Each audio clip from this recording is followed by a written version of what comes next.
Ok, salut à toutes et à tous. Aujourd'hui, je vous retrouve pour une vidéo pleine de bonheur. Je vais vous parler de quelques-uns de mes livres préférés. Alors, c'est pas tous mes livres préférés, c'est pas... J'ai même d'ailleurs du mal en général avec cette idée de préféré ou de top 3 ou de top 5 ou de top 10. C'est assez difficile pour moi, à vrai dire. Donc voici quelques-uns de mes livres préférés, ou des livres en tout cas qui m'ont beaucoup marqué, des livres que je pourrais relire et que j'ai relus, des livres qui me donnent envie de revenir vers eux. C'est pas une liste exhaustive du tout. Et je pense qu'en fait ce serait bien de faire ça un peu comme une série, c'est-à-dire de temps en temps vous parler de certains livres voilà, que j'ai beaucoup apprécié sans forcément faire quelque chose de un peu plus analytique et un peu plus détaillé comme ma série Amour. Si vous n'avez pas vu ça, je vous conseille peut-être. Ça sera en lien. C'est des vidéos que je fais sur un auteur ou une œuvre en particulier. Cette vidéo est la dernière d'une collaboration de 3 vidéos avec Amino. Ça a été un plaisir de travailler avec eux. J'en ai déjà parlé dans une vidéo sur la sexualité et une deuxième vidéo sur le véganisme, et comme je vous l'ai expliqué dans ces 2 vidéos, Amino c'est une application qui repose sur l'idée de communauté à partir d'un intérêt ou d'une cause ou d'un point commun. Donc il y a des groupes sur à peu près tout.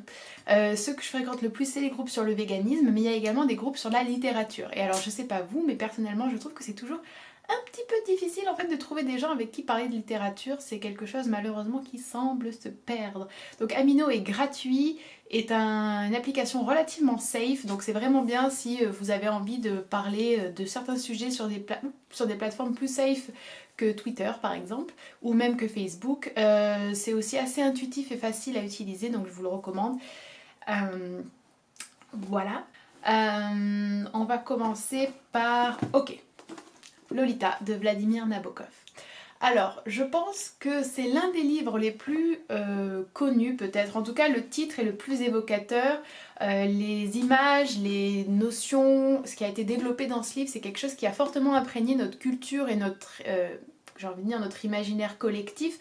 Bon, c'est aussi parce que ça s'inscrit bien évidemment dans quelque chose qui est déjà très présent, c'est-à-dire cet univers un petit peu ambigu de la naïade, de la nymphette, de la jeune fille, qui est une enfant mais qu'on classe assez facilement dans la catégorie de jeune fille, du désir, la question de cette ambiguïté. Alors bien évidemment, c'est peut-être un livre qui ne plaira pas à tout le monde de par le sujet. Alors je pense que tout le monde connaît le sujet, hein. C'est un homme d'une quarantaine ou d'une cinquantaine d'années qui tombe amoureux d'une jeune enfant que lui considère comme une nymphette, c'est-à-dire une de ses enfants spéciales qui dégage cette fragrance, j'ai envie de dire un petit peu presque très particulière, qui fait qu'elle n'appartient pas réellement au monde de l'enfance, elle appartient à un autre monde, elle n'est pas non plus adulte, c'est ce qui fait tout son charme. Et donc Lolita, c'est raconté du point de vue de cet homme-là, et ça suit la progression de leur relation, avec une fin très très prenante, on va dire ça comme ça, qui vous accroche et qui vous vraiment... C'est en fait c'est un roman, je trouve, qui ne connaît pas de temps mort, qui ne connaît aucun moment d'ennui, aucun moment de coup de mou, pas du tout. Il y a vraiment une... J'ai envie de dire, il y a une tension permanente, aussi bien dans le style que dans les sentiments, que dans les péripéties, si on peut appeler ça comme ça, mais aussi dans nous, ce qu'on ressent en tant que lecteur. C'est-à-dire que le génie de Nabokov dans cet ouvrage-là, à mon sens, c'est que il y a une confusion incroyable, il y a une ambiguïté incroyable, il y a un flou qui est réellement un flou. Et je pense que n'importe quelle personne, même la personne la plus stricte, la plus droite, avec les idées les plus arrêtées, en lisant ce livre, il y a ce flou qui persiste. Bien évidemment, bien évidemment, en le lisant, je ne pense pas, oui, c'est super, c'est une histoire d'amour, ça remet pas en cause non plus ce que je pense de la pédophilie, etc. Néanmoins, je trouve que c'est quand même une œuvre qui vous fait oublier, en fait, il faut vous-même vous faire des petites piqûres de rappel sur le sujet. En tout cas, je trouve que le style et l'écriture merveilleuse de Nabokov font que on en arrive à presque oublier cela et à presque développer une sorte de sympathie pour ce qui est quand même assez difficile. Et je pense qu'il n'y a pas beaucoup, enfin en tout cas moi dans ma vie de lectrice, j'ai pas rencontré beaucoup d'œuvres qui m'ont fait cet effet-là, où il y a quand même une question éthique incroyablement forte derrière. Donc pour ceux qui l'auraient pas lu, je vais pas vous spoiler, mais ils se contentent pas juste de regarder Lolita. Il y a vraiment cette question éthique forte, enfin on parle de choses horribles en réalité dans ce livre, mais l'écriture, la focalisation, la modalisation, tout ça rend ce livre vraiment, vraiment une source d'ambiguïté. Enfin, personnellement, je trouve que c'est un livre incroyable de par son style, de par son écriture, de par toute la construction qu'il y a pour nous faire ressentir ça. Mais c'est aussi, et ça c'est beaucoup plus personnel, un livre que j'aime beaucoup parce que je trouve que c'est un sujet extrêmement intéressant. Bien évidemment, je suis pas en train de vous dire que c'est génial, c'est pas du tout ça, mais je pense que c'est un sujet extrêmement intéressant, un sujet dont on parle trop peu, un sujet tabou, et j'ai l'impression que euh, c'est... Bien sûr, c'est une œuvre d'art, bien sûr, c'est un roman, mais j'ai aussi l'impression qu'on pourrait prendre ce livre pour enfin, que ce livre nous donne, enfin en tout cas moi comme je le perçois, étant une personne qui a voulu étudier la psychologie et qui à terme voulait peut-être travailler avec des personnes pédophiles, etc. Il y a une mentalité en fait, il y a vraiment toute une mentalité, toute une construction logique, enfin des références, c'est quelque chose qui nous échappe totalement à nous qui ne sommes pas pédophiles, et en fait ce livre montre ça d'une manière assez incroyable. Deuxième livre, Confession d'un masque de Yukio Mishima. Alors, ce livre, je l'aime, mais je l'aime. Alors Yukio Mishima, j'ai d'ailleurs fait une vidéo juste sur lui, parce que c'est un auteur que je trouve incroyable, un être humain qui a des côtés qui ne me plaisent pas, il ne me parle pas du tout bien sûr, mais qui en même temps, voilà, c'est une personnalité tellement forte et tellement dévouée à ses idées. Enfin moi en tout cas c'est des choses qui me parlent beaucoup, c'est quelque chose qui me ça me fascine, en tout cas, voilà. Même si je peux trouver que les idées sont déplorables et horribles, etc. Le côté quelqu'un qui vit pour ses idées, qui vit en ses idées, qui vit par ses idées, qui incarne ses idées, enfin je trouve ça quand même assez incroyable.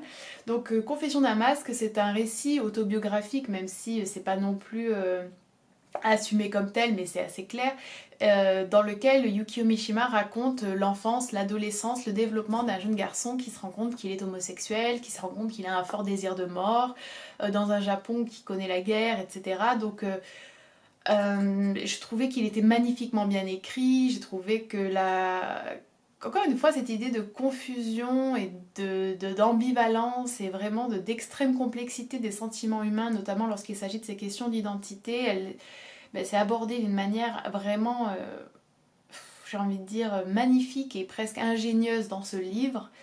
Euh, et il n'y a pas de facilité. À aucun moment, en fait, voilà, à aucun moment ce livre ne prend un chemin plus facile, une route plus facile. J'ai adoré ce roman du début à la fin. C'est vraiment, vraiment une de mes lectures préférées. Troisième, Alcool de Guillaume Apollinaire. Alors c'est le seul recueil de poésie que j'ai mis là-dedans, mais en fait il y a beaucoup de recueils de poésie que j'aime.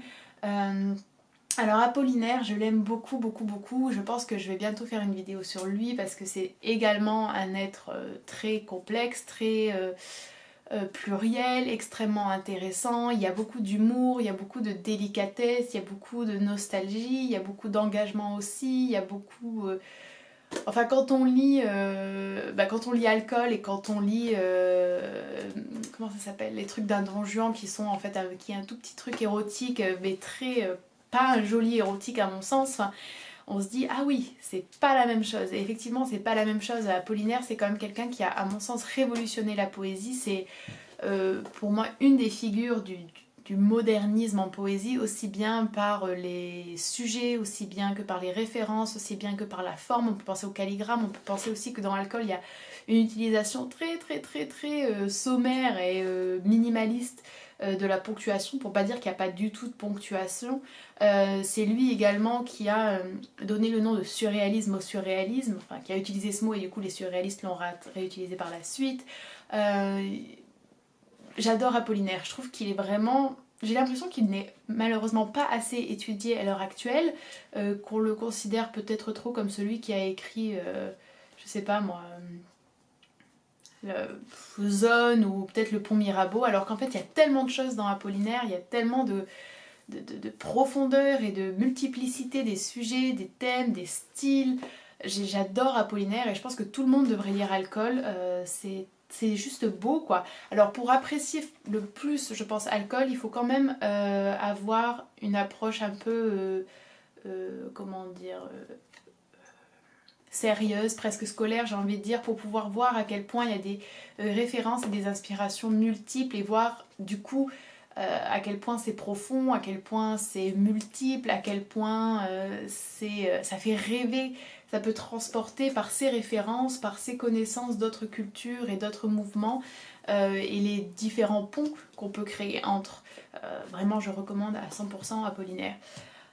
Bon, vous le saviez, je pense, l'éducation sentimentale de Flaubert. Alors concrètement, j'aurais pu mettre tous les livres de Flaubert, mais l'éducation sentimentale, je pense que c'est vraiment mon livre préféré. Je sais pas quoi vous dire sur l'éducation sentimentale parce qu'en fait, je l'aime tellement que ça devient extrêmement dur d'en parler. Ce que je peux vous dire, c'est que tout Flaubert est à lire, que Flaubert est un écrivain incroyable, aussi bien par le style, le travail, l'ingéniosité, le dur labeur, que par les thèmes, que par la psychologie, que par la finesse, que par l'humour, que par l'ironie, tout. Bref, j'adore tout chez Flaubert. Quand vous lisez Salammbô, quand vous lisez Bouvard et Pécuchet, quand vous lisez Madame Bovary ou quand vous lisez sa correspondance ou quand vous lisez Mémoire d'un fou, Novembre, enfin, c'est toujours quand même extrêmement intéressant, extrêmement beau. Il y a toujours cette pluralité des lectures en fait qui est possible et c'est ça qui est incroyable chez Flaubert, c'est qu'en fait l'éducation sentimentale c'est à la fois quelque chose qui parle de politique, qui parle d'histoire, qui parle d'une société, qui parle d'amour, c'est quelque chose qui est ironique, c'est quelque chose qui est détaché, c'est quelque chose qui est indifférent, parfois mordant et en même temps c'est quelque chose personnellement que je trouve d'engagé, de profond, de sensible. Il y a tout là-dedans, il y a tout, il y a même les... Enfin, ce qui est incroyable, je trouve, chez Flaubert, c'est que les sensations parlent, les blancs parlent, les associations de mots parlent. Enfin, il y a tout qui parle chez Flaubert. Je peux pas expliquer vraiment, mais oui, j'aime tout. En fait, l'éducation sentimentale, pour moi, c'est un livre, quand je l'ai relu, je pense que ce livre, je l'ai lu, genre quoi. En total, j'ai dû le lire entre 10 et 15 fois facile. Je l'ai lu quand j'étais beaucoup plus jeune, je l'ai lu quand j'étais en voyage au Kazakhstan, je l'ai lu pour préparer la grecque, bon ça c'était une lecture moins mais... Et à chaque fois que je le lis, j'ai l'impression juste de retrouver quelque chose, de rentrer en fait dans le livre et de reconnaître des rues, de reconnaître des personnages, de pouvoir... je sais pas, il y a une jouissance en fait à lire Flaubert, je trouve vraiment. Et alors c'est peut-être pas du goût de tout le monde, hein, mais j'ai vraiment l'impression quand même que c'est quelque chose qui... Ah, je sais pas, j'ai du mal à comprendre pourquoi on pourrait ne pas aimer Flaubert. Et enfin, le dernier dans cette vidéo, mais pas le dernier dans ma liste des livres que j'ai vraiment adoré, Aragon, Aurélien. Alors, j'aime beaucoup Aragon. Attendez. Ouh, c'est fort. J'aime beaucoup Aragon, en règle générale. J'aime sa poésie, j'aime ses romans, même si je les ai pas tous lus. Du coup, ça, il faut vraiment que je m'y mette, en fait. C'est quelque chose que j'ai envie de faire cette année. J'aime ses diverses interventions, j'aime presque, je trouve que sa vie est quand même assez intéressante. Il était tellement beau quand il était jeune. Enfin bon bref, je sais pas, rien que le nom d'Aragon m'évoque beaucoup de choses. Et alors Aurélien, c'est, je sais pas, c'est vraiment l'un des plus beaux romans que j'ai lus. Voilà, pour vous le faire assez court, c'est juste magnifique. En fait, c'est pas du tout le même genre que quand je vous disais que Yukio Mishima c'est superbe et quand je vous disais que Flaubert c'est genre une jouissance, c'est pas du tout le même genre Aurélien. Aurélien c'est beaucoup plus moderne, bon bah forcément, pas forcément, quoi que ça veut pas forcément dire quelque chose, mais effectivement les époques font que c'est beaucoup plus moderne, c'est beaucoup plus urbain. Donc déjà ça se joue dans un Paris qu'on peut reconnaître, ça se joue dans un Paris qui peut encore subsister, ça se joue dans un Paris qu'on peut retrouver si on en a envie. Les personnages sont vraiment des personnages beaucoup plus modernes, on sent quand même qu'il y a eu le surréalisme, qu'il y a le nouveau roman, on sent qu'il y a cette espèce de... de fin du personnage, enfin que le personnage bien évidemment existe toujours mais que c'est plus le même genre de personnage. Vous savez, ce personnage comme comme dans Flaubert ou comme dans Balzac, même si c'était pas la même chose, mais c'est pas le même genre de personnage en fait dans Aurélien, c'est vraiment pas pareil. Il y a une certaine distance, une certaine froideur, pas une froideur mais... Bon allez, on va utiliser ça mais c'est pas le terme le plus adéquat, mais il y a une certaine distance, une certaine froideur je trouve dans Aurélien qui fait que c'est un roman qui peut être un peu sec en fait, mais qui est juste net. Vous voyez, ça coupe, c'est d'une précision incroyable en fait, aussi bien dans la description des choses positives que négatives, dans la description des sentiments. Il n'y a pas besoin d'en faire des tonnes en fait, il y a beaucoup de choses qui sont dites en peu. C'est... En fait, c'est assez intéressant parce que l'histoire... Enfin, Aurélien, c'est quand même l'histoire, je trouve, d'un rendez-vous manqué. C'est l'histoire de quelque chose de manqué à chaque fois. C'est l'histoire d'un amour manqué, c'est l'histoire d'une guerre manquée, c'est l'histoire d'une vie manquée, d'une ascension sociale à Paris plus ou moins manquée. C'est vraiment toujours cette idée-là de quelque chose qui se dénoue sur une forme d'absence ou d'évaporation, presque j'ai envie de dire, on cale quoi, il y a une sécheresse vraiment je trouve dans Aurélien et ça se retrouve d'une certaine manière dans l'écriture sans pour autant être quelque chose de... Qu'est-ce qui est sec? Sans pour autant être par exemple Céline ou Duras, ça n'a absolument rien à voir et heureusement c'est super beau, le style est très recherché, c'est pas âpre, c'est pas abrupt comme lecture du tout. Mais il y a ce côté quand même... Ouais, il y a ce côté sec, je saurais pas l'expliquer autrement en fait. C'est très bizarre quand j'explique pourquoi j'aime les livres. C'est très dur en fait de parler des choses qu'on aime autant. Mais voilà, Aurélien c'est vraiment pour moi... ça colle tellement à la poésie d'Aragon également, ça colle tellement à une époque. euh, Et en réalité, bon, il y a quand même de gros points communs avec l'éducation sentimentale. Il y a cette idée de on y est presque et en fait on n'y arrive jamais. Il y a cette idée de savoir si même on voulait y arriver. Il y a cette idée de on se fait tout seul un film, entre guillemets, pour parler assez vulgairement, avec peu. Et en fait, ce film est souvent bien plus beau que la réalité.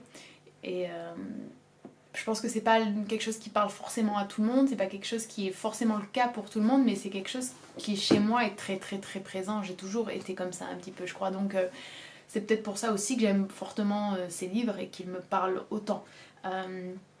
Mais il y a également aussi chez Aurélien, chez Aurélien et sous la plume d'Aragon, il y a aussi comme chez Flaubert cette espèce de critique, l'air de pas y toucher, d'une société, d'une politique, d'une époque.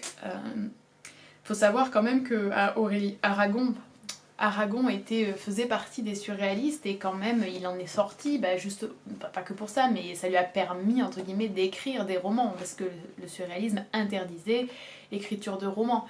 Et on se rend compte en fait en lisant Aurélien justement je trouve de la nécessité du roman et à mon sens je ne comprends pas pourquoi Breton de se dire on peut se passer des romans, c'est un genre matérialiste, bas et pas important. Non, en fait voilà, avec Flaubert, je crois que c'est Kundera qui disait que Flaubert, c'était tout Flaubert, c'est de la poésie, même en prose, même en roman. Je trouve que ça c'est pareil. C'est une autre forme de poésie, plus moderne, mais c'est aussi de la poésie. Voilà, je vais m'arrêter là parce que je pourrais parler pendant des heures et des heures de ces livres. J'espère que ça vous aura intéressé. N'hésitez pas à me dire si vous les avez déjà lus, ce que vous en pensez ou quels sont vos livres préférés à vous. Et je vous retrouve pour une prochaine vidéo. Bye!